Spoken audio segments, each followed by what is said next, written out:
Jenna stood at the edge of the landing pad, her single bag holding everything she owned. The Hambit Academy rose before her, its tall white towers gleaming in the morning light of Eridani IV. Students and teachers from a dozen worlds walked through the wide gates. None of them looked at the small woman with short black hair and tired eyes. That was good. Being seen was the last thing she wanted. For 15 years, everyone had seen her. Colonel Jenna Park, hero of the Battle of Proxima, the shadow of Saul. Now she was just Jenna, new maintenance worker, hired to fix broken lights and clean air filters. No one special. Your quarters are in Building C, Section 12, said the tiny AI assistant in her watch. It was the only thing from her military days she had kept. Maintenance duty begins at 600 tomorrow. Thank you, Min, she said, voice low. She walked toward the academy, stepping aside as a group of tall, blue-skinned aliens passed by. Exirathi students. 5 years ago, she would have been planning how to kill them. Now they were here to study art and science. The war had been over for 3 years. Jenna followed the map on her watch to Building C. The room was small but clean. A bed, a desk, a tiny kitchen space. She put her bag down and began to unpack her few clothes. Academy systems detected, Min said from her watch. Would you like me to connect? Limited access only, Jenna said. Maintenance systems, public areas. Nothing more. The less she touched the Academy's computers, the less chance someone would notice her skills were not those of a simple worker. Jenna changed into her gray maintenance uniform and looked in the mirror. The face that looked back was plain now. No military haircut, no rank pins, no scars showing. She had healed those with expensive treatments before coming here. The only thing she couldn't change was the look in her eyes. They had seen too much. New staff orientation begins in 20 minutes in the main hall, Min reminded her. Jenna walked through the academy grounds, watching everything without seeming to. Old habits, she noted camera positions, security doors, the pattern of guard movements. Not many guards for such an important place. The academy trusted in peace. Jenna had stopped trusting in anything during the war. The main hall was filled with new teachers, researchers, and support staff. Jenna sat in the back row, 3 empty seats between her and the nearest person. On stage, a tall man with gray at his temples stepped up to the speaking platform. Welcome to Hambit Academy. I am Director Tahoe, he said, smiling widely. For centuries, this academy has been a place of learning for all species. During the recent war, we remained neutral, a small light of cooperation in dark times. Now in peace, we grow again. Jenna watched his face carefully. He seemed honest, but she had learned during the war that seeming honest meant nothing. Some of you are scientists who will push the boundaries of knowledge. Some are teachers who will shape young minds. And some, he looked around the room, will keep everything working smoothly. All roles are vital. After the speeches, there was food and drink. People talked and laughed. Jenna took a small plate and found a quiet corner. She watched a young teacher talking excitedly about quantum physics. 2 security guards compared notes by the door. A Xerathi professor explained something to a human student. You don't talk much, do you? Jenna turned. A maintenance supervisor named Da had appeared beside her. Not really, she said. That's fine. Most people here talk too much anyway, he said, giving her a quick smile. You're on Sector 4 tomorrow. The science labs. Don't worry, the dangerous stuff is behind sealed doors. You just keep the hallways and common areas working. I understand, Jenna said. Later, alone in her room, Jenna checked the lock twice. She put a small sensor by the door that would wake her if anyone approached. Then she stood by the window, looking out at the stars. Somewhere out there, the fleets of Earth and the Exirathi Dominion still patrolled the borders set by the peace treaty. Somewhere out there, people who knew her real identity still existed. People who might want the famous Colonel Jenna Park dead for what she had done in the war. I just fix things now, she whispered to herself. That's all. But as she finally lay down to sleep, her hand still reached under the pillow for a weapon that wasn't there. 3 months passed. Jinnah moved through the academy halls like a ghost. She fixed broken lights, repaired air systems, and checked door locks. She spoke only when needed.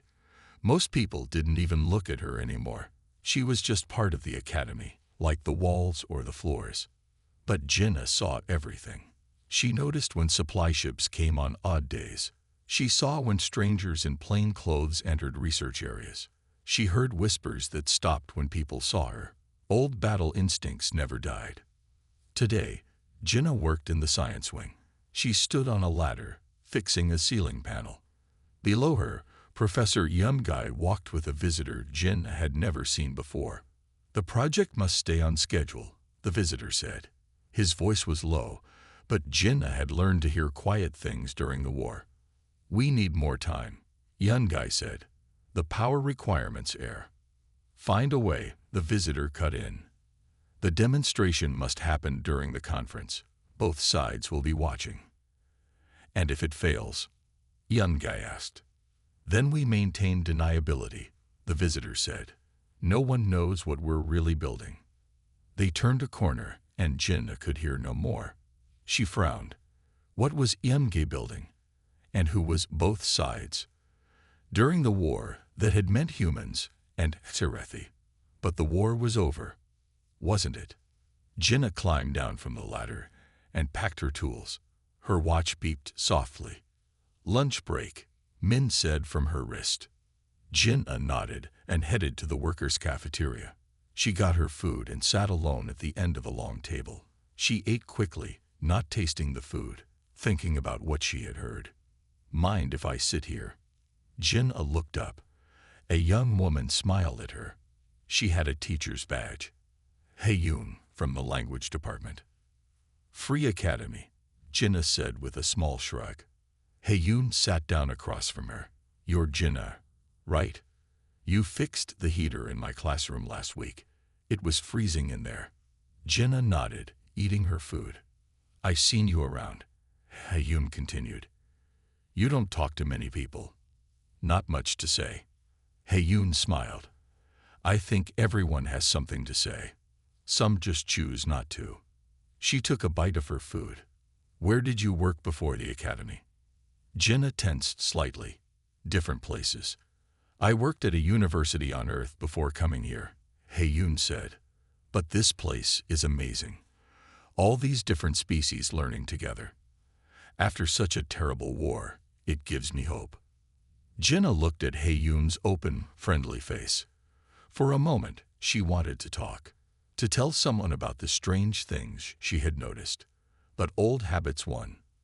I should get back to work, Jinnah said, standing up. Hey-Yoon's smile didn't fade. Maybe we can have lunch again sometime. Jinnah nodded slightly and walked away. Strange, she thought. No one had tried to be friendly to her in months. Why now? That evening, Jinnah checked the academy's security systems. It wasn't her job, but she needed to know if the academy was safe. What she found worried her. Someone had changed the defense grid settings. Small changes, the kind most people wouldn't notice. But Jinnah had once commanded a military station. She knew what these changes meant. Certain alarms would not sound. Certain doors would not lock in an emergency. Min, she whispered to her watch, run a deep scan on these modifications. When were they made? Processing, Min replied. Changes were made over the past 6 weeks. Multiple access points. Authorization seems valid, but there are irregularities. Jinnah sat back in her small room, thinking, should she report this? To whom? And how would she explain how she found it or why she was looking? That night, Jinnah dreamed of Proxima Centauri, of ships burning in space, of making the call that sent thousands to their deaths to save millions. She woke with a gasp, sheets damp with sweat. Outside her window, the peaceful academy slept under the stars. But Jinnah knew better than most that peace was just the quiet before the next storm. Something was happening at Hambit Academy. Something hidden, And Jin had to decide, stay in the shadows or step into the light and risk everything. She touched the scar on her side, hidden under her shirt, a reminder of what happened when you trusted the wrong people. "Not my fight," she whispered to the dark room, but even as she said it, she knew she was lying to herself. The message came over the Academy speakers on a quiet Tuesday morning. Director Taeho's voice was calm but important. "Attention all staff and students. Tomorrow we welcome a diplomatic group from the Exarethi Dominion. This is the first official visit since the peace treaty. Please show our visitors the same respect you show each other." Jenna froze in the middle of fixing a door panel. Exarethi diplomats. Here. The visiting group includes their science minister and security team, Taeho continued. "The visit is part of our upcoming science conference." "Thank you." Jenna finished her work quickly and went back to her room. She pulled up the visitor list on her tablet. She shouldn't have access to this information, but Min had found ways around the Academy's simple security. She scrolled through the names and stopped suddenly. There, under Security Chief, was a name she knew too well. Koven. Images flashed in her mind. A battlefield on Rigel Prime. A hand-to-hand fight in the rain. A knife at her throat. Her gun at his chest. Both of them choosing not to kill that day, against all their training. "Koven is here," she whispered. "Confirmed," Min said from her watch. Security Chief Koven led Exarathi forces at 6 major battles where your unit was present. Jinna paced her small room. "Will he recognize me?" "Unknown. Your appearance has changed, but facial recognition might." "I can't risk it," Jinna said. "I need to avoid him completely." The next day, Jinna changed her work route.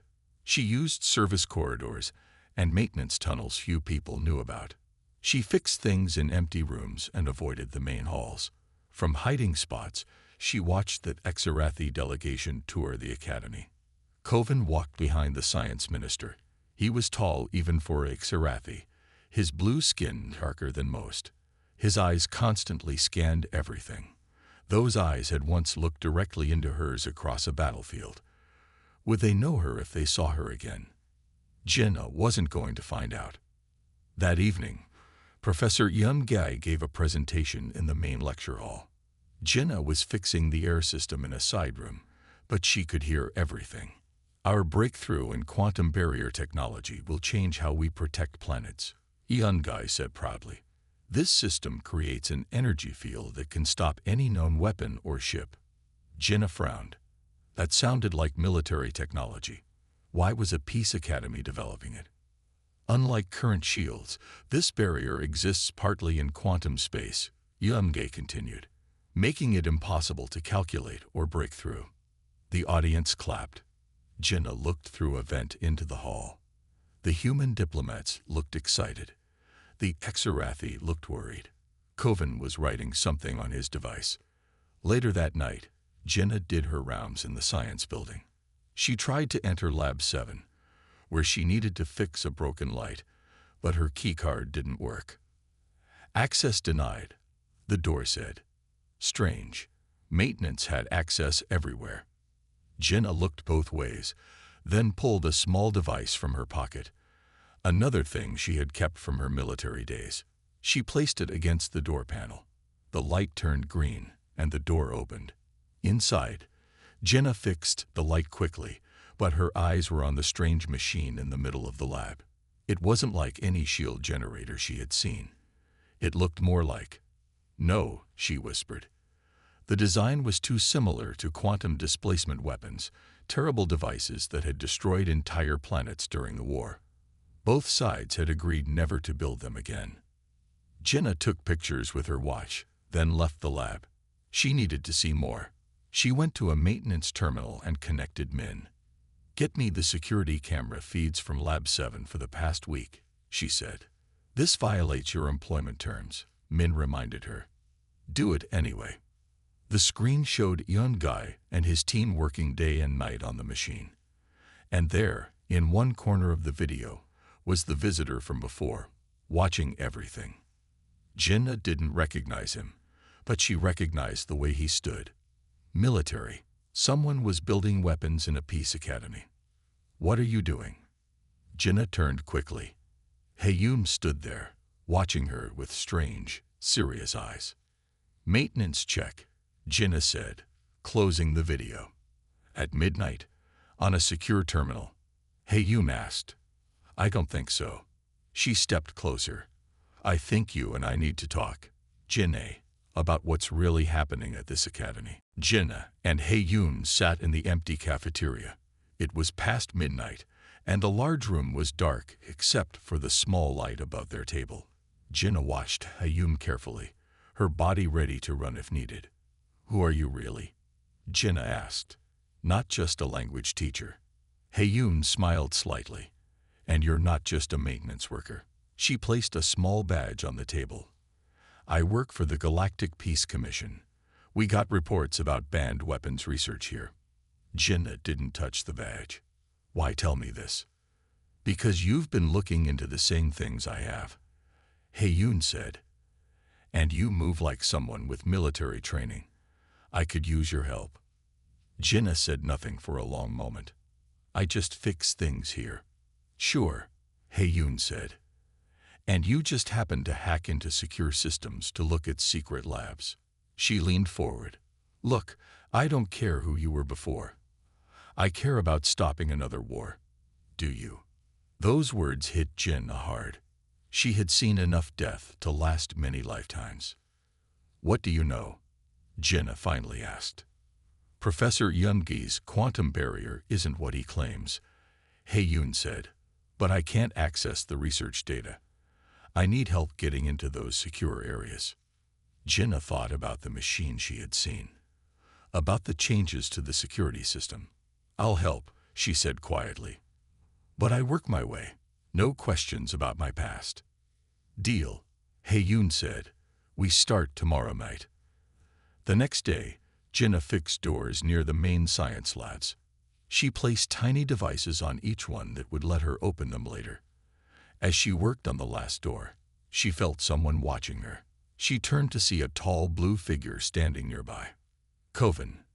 Jinnah kept her head down, her cap low over her eyes. She gathered her tools quickly. "Excuse me," Coven said, his voice deep and rough. Jinnah froze. "Yes, sir," she said, changing her voice slightly. "You work on all the security doors." "Just fixing the auto sensors," Jinnah said, still not looking up. "Standard maintenance." Coven stepped closer. "May I see your work badge?" Jinnah held it up, still looking down. "Please don't recognize me," she thought. Coven studied the badge, then looked at her face. His yellow eyes narrowed. "Thank you," he said finally. "Carry on." Jinnah walked away quickly, heart pounding. Had he recognized her? She couldn't be sure. That night, Jinnah met Hayyun at the agreed spot near the science wing. Together, they slipped through the empty halls, using Jinnah's devices to open doors. In Lab 7, Hayyun copied files while Jinnah kept watch. "Found something," Hayyun whispered. "Project Daybreak. Director Taeho meets with both human military leaders and Exarathi officials about it. All off the record." "What's Daybreak?" Jinnah asked. "According to this, it's a system to ensure lasting peace." Hayyun looked troubled. "But it uses technology banned by the peace treaty." Before Jinnah could respond, they heard footsteps. They hid behind large equipment as the lab door opened. Jinnah reached for a weapon that wasn't there, old instincts kicking in. Coven walked into the lab alone. He went straight to the main computer and began working. "He's copying the same files," Hayyun whispered. Jinnah watched Coven work. What was he doing here? Was the Exarathi government trying to steal the technology? Suddenly Coven spoke loudly into the empty room. "I know someone is here. Show yourself now." Jinnah and Hayyun stayed hidden. "Colonel Jinnah Park," Coven said, "the shadow of Saul. I recognize you today. If I wanted to expose you, I would have done it already." Jinnah's blood went cold. Hayyun looked at her with wide, shocked eyes. Slowly, Jinnah stood up. "What do you want, Kovan?" The Exarathi turned to face her. "The same thing you do, I suspect. To find out what's happening here before it starts another war." "Why should I trust you?" Jinnah asked. "We were enemies." "Were," Kovan said. "At Rigel Prime, you could have killed me. You didn't. I haven't forgotten." He looked at Heyoon. "And who is your friend?" "Galactic Peace Commission," Heyoon said, standing up too. Kovan nodded. "Then we all have reasons to work together. There are those on both sides who profit from conflict. They would gladly see our peoples fighting again." Jinnah looked at Kovan, then at Heyoon. A human spy, a Exarathi security chief, and herself, a war hero in hiding. Strange allies indeed. The next morning, Jinnah was fixing lights in the East Wing when alarms rang through the academy. Red lights flashed in the hallways. Students and teachers moved quickly to safety areas. "Emergency in Science Lab 3, said the academy computer system. "All personnel evacuate the science building." Jinnah ran toward the science building instead of away from it. When she arrived, smoke poured from broken windows. Emergency teams sprayed foam on small fires. Director Tahoe stood watching, his face grim. "What happened?" Jinnah asked a nearby guard. "Lab explosion," the guard said. "No one was hurt, but all the research data was destroyed." Jinnah looked closely at the damage. This was no accident. The blast had started at the main computer, not from any experiment. She had seen this pattern before in the war. This was sabotage. Over the next 3 days, more strange things happened. The Academy's communications went down for 6 hours. Power failed in the research wing twice. Security cameras stopped working in key areas. "Someone is taking down our defenses one by one," Jinnah told Heyoon and Kovan when they met in a quiet storage room. "I've seen these tactics before. It's preparation for something bigger." "Who would do this?" Heyoon asked. "Someone who wants Project Daybreak destroyed," Kovan said, "or stolen." Jinnah nodded. "We need to know exactly what Daybreak is. The real truth, not what they're telling everyone." That night, Jinnah worked late, installing her own security measures in key areas. She hid small cameras and alarms where no one would find them. She placed emergency locks on important doors that only she could control. All the things she once did to protect military bases, she now did for the academy. She was finishing work near Professor Yoongi's office when she heard people running. Guards rushed past her toward the professor's living quarters. Jinnah followed at a distance. A crowd had gathered outside Yoongi's door. Medical team members pushed through. Director Tahoe arrived, face worried. Minutes later, the medical team carried out a covered body. "Professor Yoongi is dead," someone whispered. "They're saying it was a heart attack." Jinnah didn't believe that for a second. An hour later, Director Tahoe made an announcement. The academy was now on lockdown. No one could enter or leave until further notice. Security guards patrolled the halls in pairs. But Jinnah knew ways around the lockdown. That night, she used maintenance tunnels and air ducts to meet Heyoon and Kovan in their secret spot. Yoongi didn't die from a heart attack. She told them, "I checked the medical report in the system. He was poisoned." "This is worse than we thought," Heyoon said. "I found something in the files we took. Project Daybreak isn't a weapon like we feared." "What is it then?" Jinnah asked. "It's a detection system," Kovan said. "It can find any ship anywhere, even with cloaking technology. No fleet could launch a surprise attack with Daybreak watching." Jinnah thought about this. That would make war much harder to start. "Exactly," Kovan said. "Many powerful people on both sides hate this idea. They want the option of war." Heyoon nodded. "The project data says Daybreak will be shown to both governments at the science conference next week. After that, neither side could attack the other without warning." "So someone is trying to stop it," Jinnah said. "By any means necessary." Later, alone in her room, Jinnah studied the security footage from the week before Yoongi died. In one grainy video, she saw something that made her heart stop. A shadow moving in a way she knew too well. A way she had taught others to move. She zoomed in on the figure's arm, visible for just a moment. There was a small mark there, a unit symbol. Min, she whispered to her watch, enhance this image. The picture cleared slightly. The mark became visible. Jinna sat back, her face pale. It was the symbol of the 17th Special Tactics Division, her old unit, the unit she had led in war, then disbanded when peace came. The Wraiths were here, and they were only sent for the most dangerous missions. Jinna knew then that she could hide no longer, because she knew exactly what and who they were facing. Jinna needed to be alone. She walked through the dark academy grounds, her mind racing. The Wraiths were here, her old team, the soldiers she had trained to be the best. If they were involved, the situation was far worse than she had imagined. She found a quiet spot in the garden and sat on a stone bench. The 3 moons of Eridani ivy lit the flowers with soft blue light. It was beautiful and peaceful, everything the war had not been. I wondered how long you would hide, Colonel. Jinna didn't jump at the voice behind her. Part of her had been expecting this.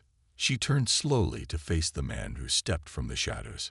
Major Do-hyun looked almost the same as 3 years ago, tall with a thin scar across his chin. His eyes were cold and steady. Once he had been her most trusted officer, her second in command in the Wraiths. Do-hyun, she said quietly, I thought you left the military. Like you did. He smiled without warmth. No, Colonel. Some of us still serve. Jinna stood up. What are you doing here, Major? The Wraiths were disbanded after the war. Officially, yes. Do-hyun walked closer. Unofficially, there are still missions that need our special skills, like killing scientists, destroying research. Jinna felt anger rising in her. That's not what we were meant for. We were meant to protect humanity, by any means necessary, Do-hyun said. That's what I'm doing now. By starting another war? Jinna asked. Do-hyun laughed softly, always so direct. Colonel. No, by preventing a false peace that will only make us weak and unprepared. He gestured at the academy around them. This place, with its aliens and its talk of cooperation, it makes people forget that the Exarathi killed millions of us. And we killed millions of them. Jinna said, the war is over, Do-hyun. Wars never really end. They just pause. Do-hyun's voice hardened. Project Daybreak would give away our only real advantage, surprise. Without that, Earth could never win the next conflict. There doesn't need to be a next conflict, Jinna said. There's always a next conflict. Do-hyun snapped. You knew that once, before you lost your nerve. Jinna watched him carefully. Who sent you here? Who are you working for? People who remember what it means to be soldiers. People on both sides who know that peace is just a pretty lie. Do-hyun stepped closer. And they're willing to pay very well for those who help keep the military machine running. Jinna understood then. Arms dealers, military contractors, the people who got rich from the war. Do-hyun shrugged. The galaxy runs on credits, Colonel. Always has. And Professor Yun-gai. He wouldn't listen to reason. Do-hyun showed no regret. We needed his access codes. Jinna kept her face calm, but inside she felt sick. The man before her had once been a good soldier. Now he was just a killer for hire. What's your plan, Do-hyun? She asked. In 2 days, we destroy the academy and the Daybreak prototype. Make it look like Exarathi extremists did it. Do-hyun smiled again. The peace falls apart. Military budgets grow again. Our employers profit. Simple. And everyone here dies, Jinna said. Acceptable losses. Do-hyun studied her. I didn't expect to find you here, Colonel, but now that I have. He held out his hand. Join us. The Wraiths need their leader back. Jinna stared at him. You're asking me to help kill innocent people. I'm asking you to be who you really are. Do-hyun's eyes were hard. You walked away from war, Jinna, but war never walks away from us. It's in our blood. You can't change that by fixing lights and playing at peace. For one brief moment, Jinna felt doubt. Then she thought of Ha-yoon's hopeful face, of students from a dozen worlds studying together, of a future without the nightmares that still haunted her. No, she said simply. Do-hyun sighed. Then you're with them now. A shame. His hand moved to his pocket. You have 1 day to leave, Colonel. For old time's sake. After that, you're just another target.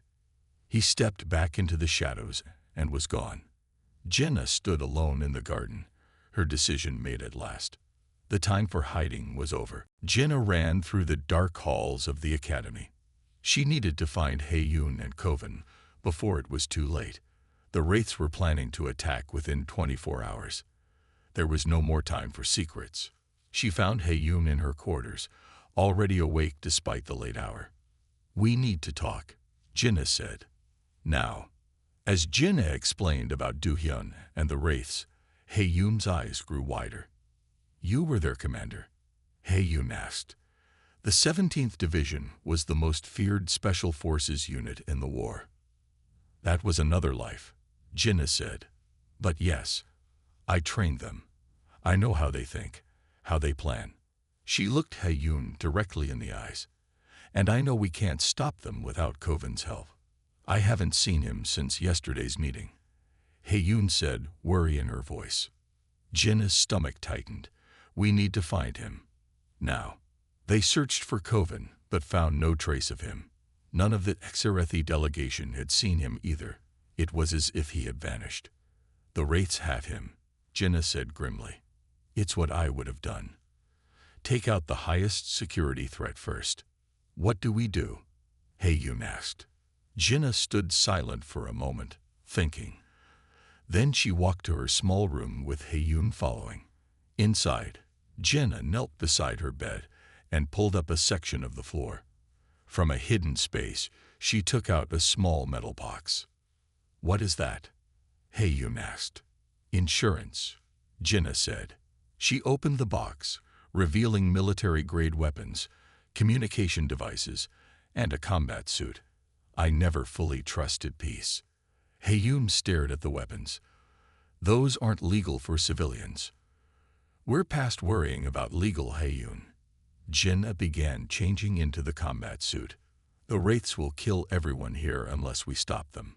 As she armed herself, Jinna felt the familiar weight of the weapons. Her body remembered everything. How to move, how to fight. She had tried to forget, but now she was grateful for the muscle memory. We need to tell Director Taeho, Ha-yoon said.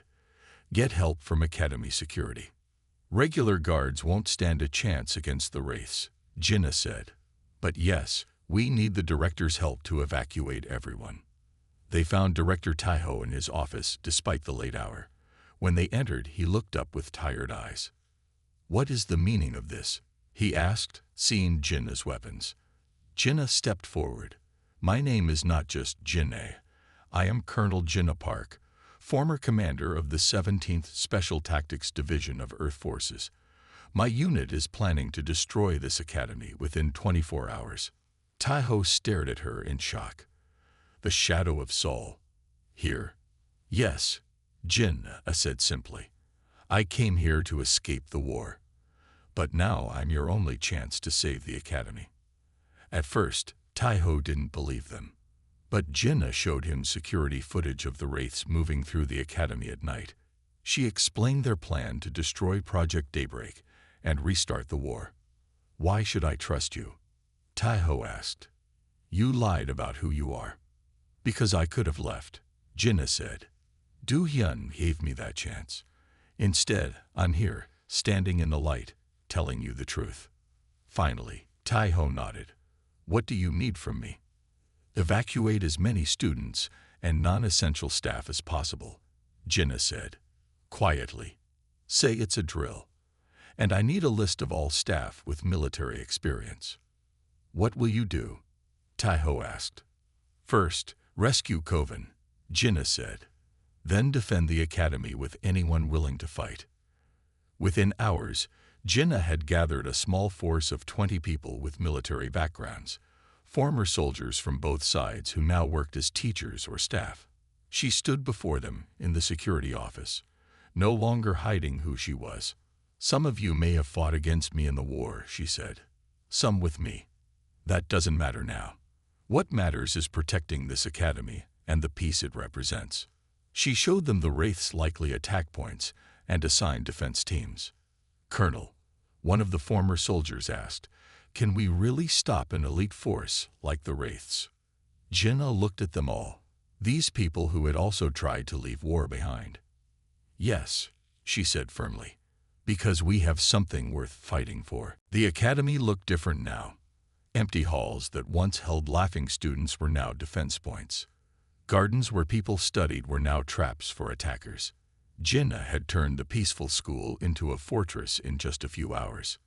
"They will come from these 3 points," Jinnah told her small force, pointing at a map.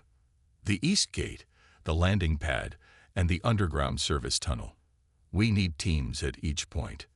Hayun stood beside her, no longer a simple teacher but a capable officer. "What about Kuvan? Do we know where they're holding him?" "My guess is here." Jinnah pointed to a storage building near the landing pad. "It's isolated but close to their escape route."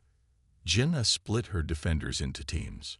Some were human, some Exorethi, and a few from other species. All had put aside old hatreds to protect the academy. "Team 1 will defend the main building," Jinnah said. "Team 2 will protect the lab with the Daybreak prototype. Team 3 will come with me to find Kuvan."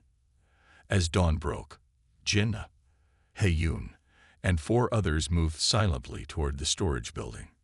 Jinnah wore her full combat gear now, no longer hiding her skills or her past. It felt strange but also right.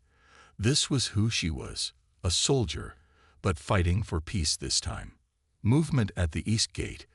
Came a voice through her comm device. 5 figures, heavily armed. "It's starting," Jinnah said. "Everyone take positions." They reached the storage building and found it guarded by 2 Wraiths. Jinnah recognized their movements immediately. She had taught them those patrol patterns. She signaled to her team, and they moved silently into position. "On my mark," she whispered. 3, 2, 1. The team struck from multiple angles. Jinnah took down the first guard with a stun blast, while Hayun and the others subdued the second. They entered the building and found Kuvan tied to a chair, beaten but alive. "Took you long enough," he said when Jinnah cut him free. "They've been asking about Daybreak's weaknesses. Did you tell them anything?" Jinnah asked. "Nothing useful," Kuvan said, standing up. "But they already know too much. Do-hyun has the academy plans memorized." Jinnah handed Kuvan a weapon. "Can you fight?" "For the academy?" "Yes." He checked the weapon with practiced hands. "Never thought I'd fight beside the shadow of Saul. Never thought I'd trust a Exorethi commander at my back," Jinnah replied with a small smile. "War makes strange enemies. Maybe peace makes strange friends." They moved back toward the main academy building, but halfway there, explosions rocked the ground. Smoke rose from the East Gate and the landing pad. The main attack had begun. "All teams, report," Jinnah called into her comm. "East Gate under heavy fire. Landing pad breached. They're inside the north wing.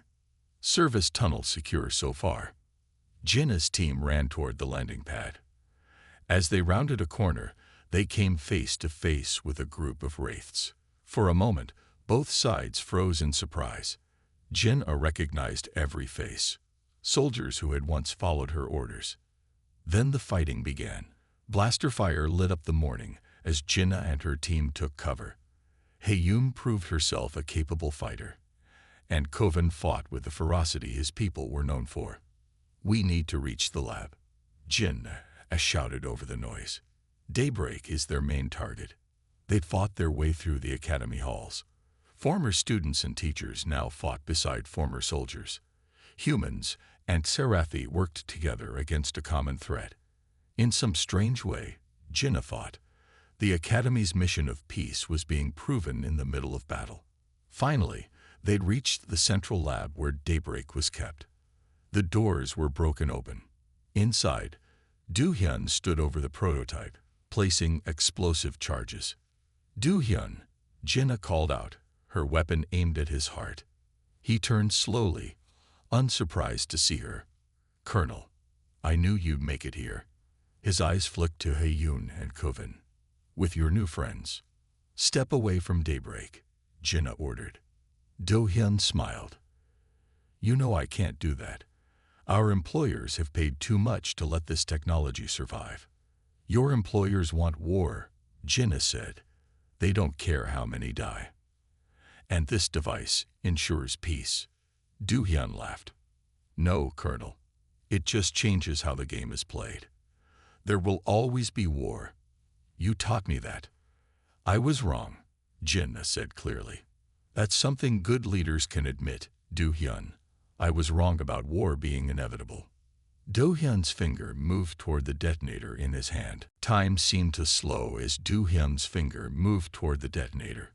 Jinnah saw the determination in his eyes, the same look he had worn in countless battles. She knew she had only seconds to act. Jinnah fired her weapon, not at Do-hyun, but at the ceiling above him. Debris crashed down, forcing him to dodge. In that moment, Hae-yoon rushed forward, knocking the detonator from his hand. Kovin moved to secure the explosive charges on the Daybreak prototype.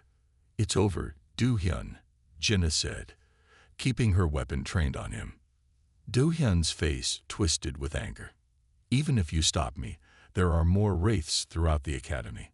Some of the explosives are already set." Jinnah smiled slightly. "I trained every one of those soldiers. I know where they would place charges." She tapped her comm device. "Status report." "East wing clear," came a voice. 3 wraiths captured. "North wing secure. Explosives disarmed. Landing pad under control." Do-hyun's eyes widened in surprise. "How?" "Because I taught them to be predictable," Jinnah said. "To follow patterns. It made you all excellent soldiers, but terrible at surprises." Fighting continued elsewhere in the Academy. Jinnah left Do-hyun with guards and led her team back into the battle. For hours, they fought through corridors and classrooms. Jinnah's knowledge of the Wraith's tactics allowed her to stay one step ahead. By midday, most of the attackers had been captured or had retreated. The Academy was damaged but standing. Most importantly, Project Daybreak was safe. Jinnah stood in the main hall, giving orders to secure the Academy. Her uniform was torn and dirty, but she stood tall. Staff and students looked at her with new eyes, not as the quiet maintenance worker, but as the leader she truly was. Director Taeho approached her. "Colonel Park, we've received messages from both Earth and Exarethi governments. They're sending security forces." Jinnah nodded. "Good, but make sure they understand this was not an Exarethi attack. This was done by people who profit from keeping our worlds at war." Hae-yoon joined them, her face serious. "I've contacted the Galactic Peace Commission. They're launching investigations into the arms dealers and officials Do-hyun mentioned." "And Do-hyun?" Jinnah asked. "Secure, but refusing to talk," Hae-yoon said. "Some of the other wraiths escaped in a small ship. We're tracking them." Kovin approached, his blue skin marked with darker bruises. "My government wants to know what happened here." "The truth happened," Jinnah said. "People from both our worlds chose peace over old hatreds." In the days that followed, the Academy began to rebuild. News of the attack and defense spread across the galaxy. The joint effort by humans and Exarethi to protect Daybreak became a symbol of the new peace. 1 week later, Jinnah stood on a stage beside Director Taeho as he addressed the returned students and assembled media. "Project Daybreak will proceed as planned," Taeho announced, "with full transparency to all worlds. Its purpose has always been defense, never attack. It will help ensure no single power can threaten the peace we have built." Afterward, Jinnah was approached by a representative from Earth's military command. "Colonel Park," the woman said formally. "Earth Force Command wishes to reinstate you with full honors and rank. Your actions saved countless lives." Jinnah looked around at the academy, at students from a dozen worlds walking together, at Heyoon organizing repair teams, at Coven discussing security with human guards. "Thank you," Jinnah said, "but I must decline." "May I ask why?" the representative asked, surprised. "Because I found something more important to do." Jinnah smiled. "Director Taeho has asked me to become security director for the academy, with Heyoon as my deputy in Coven, as liaison to Exarathi security." That evening, Jinnah stood at the same garden spot where Do-hyun had confronted her. The moons of Eridani IV cast their blue light over the academy. Students were returning, classes would resume soon. Life would go on. Jinnah heard footsteps and turned to see Heyoon and Coven approaching. "The last repairs on the east wing are finished," Heyoon reported. "Good," Jinnah said. "We'll be ready for the new term." "Ready to be a teacher instead of a soldier?" Coven asked. Jinnah looked up at the stars, thinking of her journey from the shadows to the light. "I didn't walk away from war because I was afraid to fight," she said quietly. "I walked away because I wanted to build something worth fighting for." That's what we did here. Around them, the academy came alive with lights as evening classes began. A new day for a new world, where former enemies learned to be friends. And Jinnah, no longer hiding who she was, stood in the light at last.